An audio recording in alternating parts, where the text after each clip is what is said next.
you do? I do.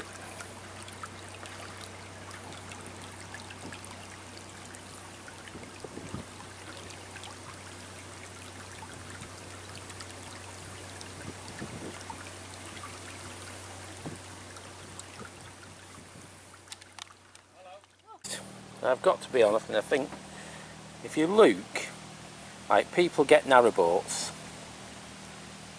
and the last thing they think about is how it performs in the water, the swim of it, and how easy it is to handle. Now, with Steve's boat there's a lot of weight and it's not even affected by the wind. But what goes on underneath the water, if you look there, there's nothing. Nothing. It just goes through the water like knife through butter. It's a thing of extreme beauty, believe you me. Because so many boats, people don't look at the swim of the boat or the character of the boat or anything. A shell's a shell. And there's some pretty ropey shells out there, to put it mildly. But this glides through the water with the greatest of ease, and it really is a thing of beauty.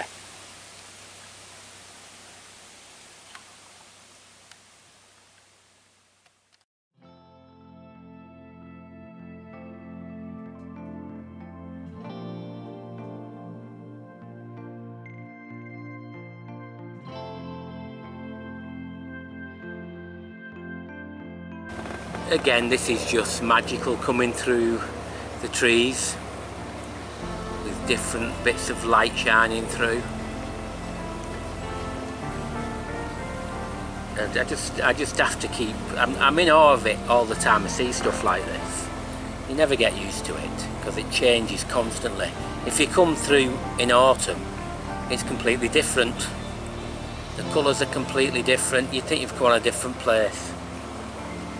But I just love it. I love it whether it's enclosed in like this or cruising along and there's open fields around.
I knew I'd forgot to tell you something.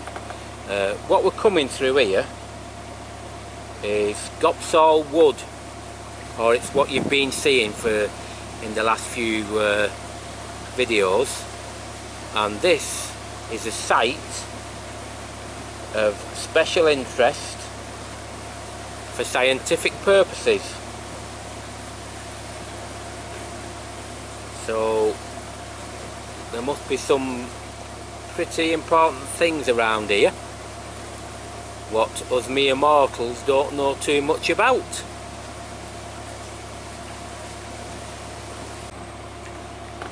Now, very shortly we're going to be in the open, and the problem is I think it might be rather windy. I mean, really windy. So if it is, I apologise, and I'll just have to show you the views. But I suspect it's going to be far too windy for me to talk much.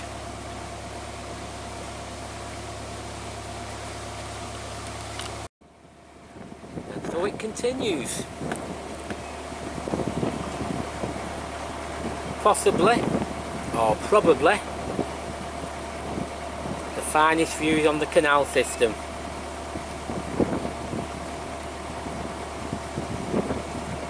And only visited by a few.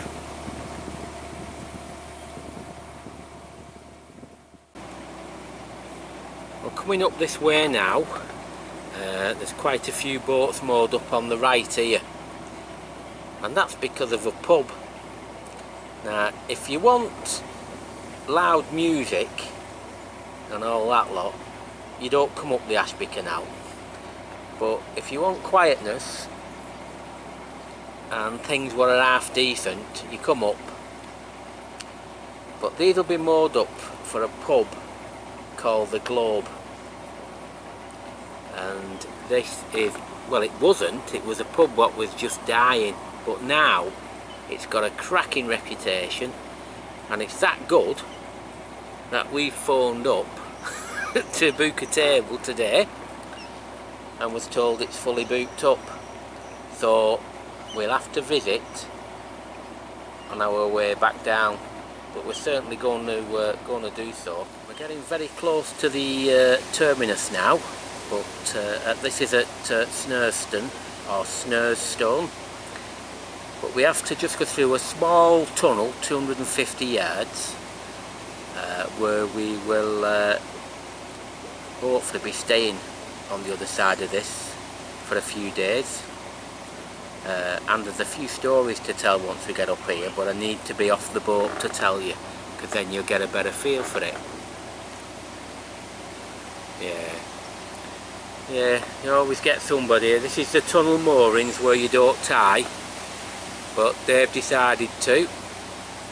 Like I said, the Globe's just up on the right there, you can't really see it. Right.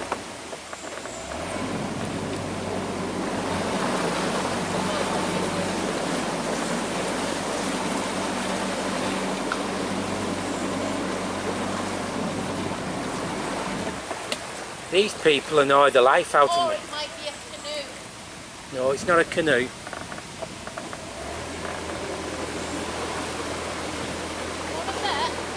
Canoe. Wow.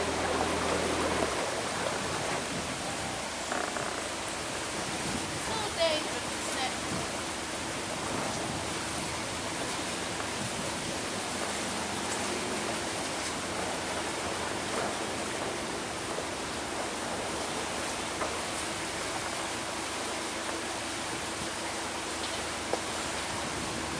Pathetic, innit?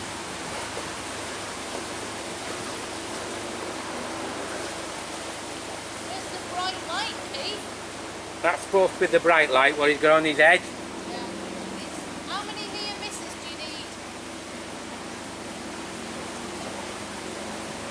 Absolute nonsense.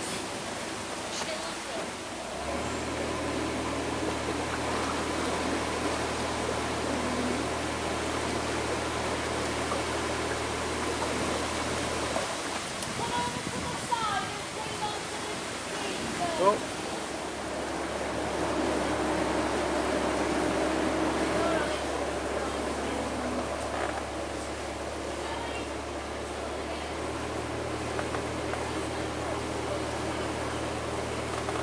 Now what we have here, we have the resident idiot on the right, mooring up on the tunnel moorings. Not occur in the world again. These are the type of people who really annoy me. Probably had to get to the pub and didn't want to walk too far. But that's, you should not moor there, that's on the tunnel moorings. Anyway, we are going into this short tunnel, Shackerstone tunnel now.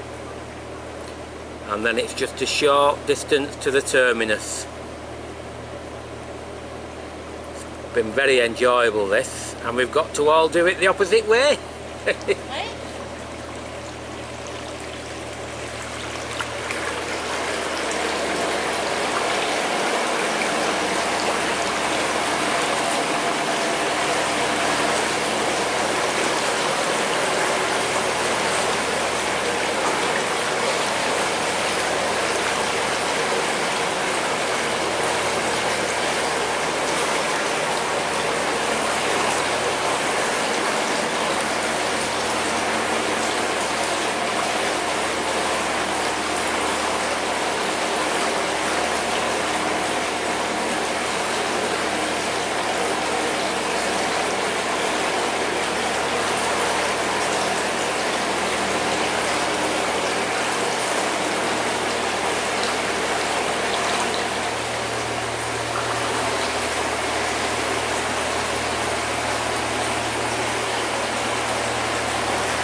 absolutely stunning.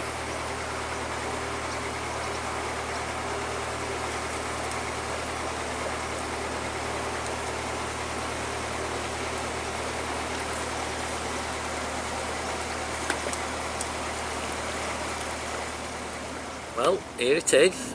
This is the terminus of the canal, what was built but never reached where it's supposed to be going. And since it was built, it's actually been coming backwards, and now it's gone forwards a bit. But that's why I want to explain to you and talk to you more when we're moored up and we have a little walk round.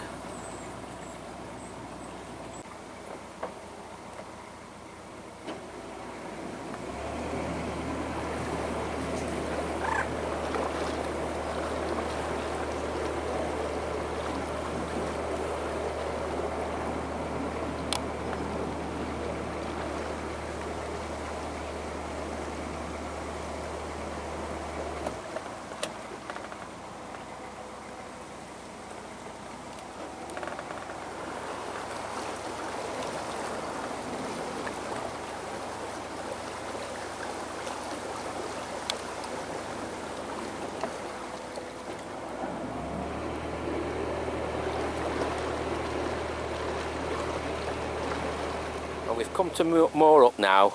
It's quite remote up here, there's not much, but there's plenty of nice nice scenery and some walks, so we'll be staying up here for a couple of days. We just turned round like you saw us at the Windy Knowe, but the part further back down there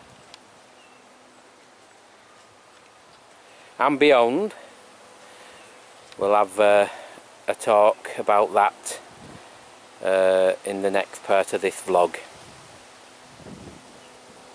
Just something else now before we go in to switch off for the day. Cup of tea? Cup of tea please, yes. Just show you where we are here now. There may be trees here, which are great because it's dead windy and it's like a nice windbreak, but if you see through there, the views still go on and on and on. Well, yesterday we got our moorings, very tranquil, and this is where we turn round as we showed you yesterday, and I promised to talk to you a bit more about the Ashby Canal, or as everybody calls it now, it's the Ashby Canal. And the boat you see here is what you call, he's the custodian of this little setup up here, and he looks after it. There's always somebody who does this for a length of time. And they're all volunteers, aren't they? Yeah, they're all volunteers. And as we get a little bit further, I'll talk a bit more about things. So now we've come to this bridge what goes across the canal here. On that side, where I've been showing you the little boat shop, that is the land or the water of CRT. If you come to this side, this belongs to Leicester County Council and is managed by the Ashby Canal Association. Now, the Ashby Canal, which was its name, but we'll call it Ashby because everybody does now, so just the Ashby Canal. This canal originally should have connected up to the River Trent, but it didn't. And then it was intended to go to Ashby but it didn't get there. And it finished at Moira. And you say, oh, right, that's not so clever. But it turned out to be, because Moira Cut, which was the coal, was well sought after in London, and it came down the Ashby Canal onto the Coventry, onto the Oxford and down to London. So it was called, you could say, instead of it being unsuccessful, it was what you call a totally, or a total success. And it was a very, very rich canal, and it did limestone as well. But it was also, as we walk along, a victim of its success in later years, because subsidence started the canal to collapse at the top end at Moira, and part of it was closed down, and then it continued, and another part was closed down, and it got to where we are now. So this is where it was finished, at where that bridge is. Now, what happened then was the Ashby Canal Association were formed in the 60s, mid-60s sometime I think it was, I can't remember the date, because they were concerned about the canal closing, and they vowed to start restoring again. And this, what we're on here, what you see now, is part of the restoration, and we're going to walk to the end. Now if you've got a boat what's no more than 52 foot, there's a turning point at the end up here, but if it's longer you'd have to come down and back out. You're allowed 48 hours on this side if you want to come through that little bridge. But we'll continue walking, and I'll speak to you shortly. Now while we're here as well, I'll just go in slowly so you can see. These were being thrown away, and they're what you call pump house beams, and they were part of a structure what pumped water, not from the canal or into the canal, but pumped water from a pump house, which I'll show you shortly, which fed into the water supply at Inkley further down the canal. Well, they were going to be thrown away, and they were rescued, which is great. So you've had a look at them pump beams, and this is a private house now, and the land, this is private, and this was originally the pump house. Imagine living in a property like that. Oh, magnificent. Absolutely magnificent, with the land as well. So that's really nice. So that's a private dwelling now.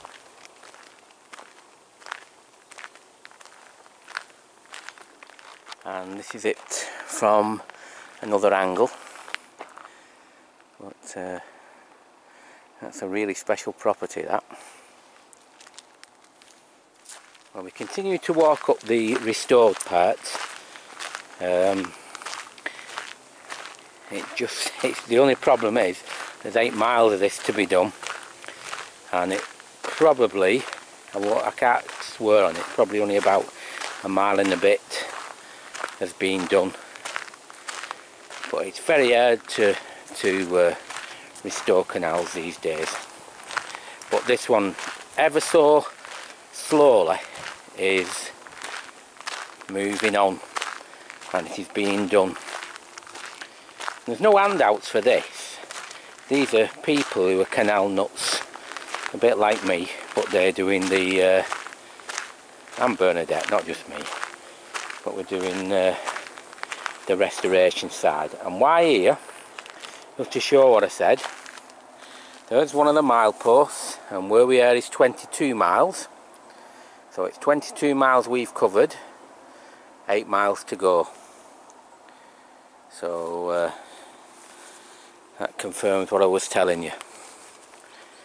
So I'll just walk up to the top with Bernadette, because she's here. She's on the... I'm just loading a picture up on our phone now.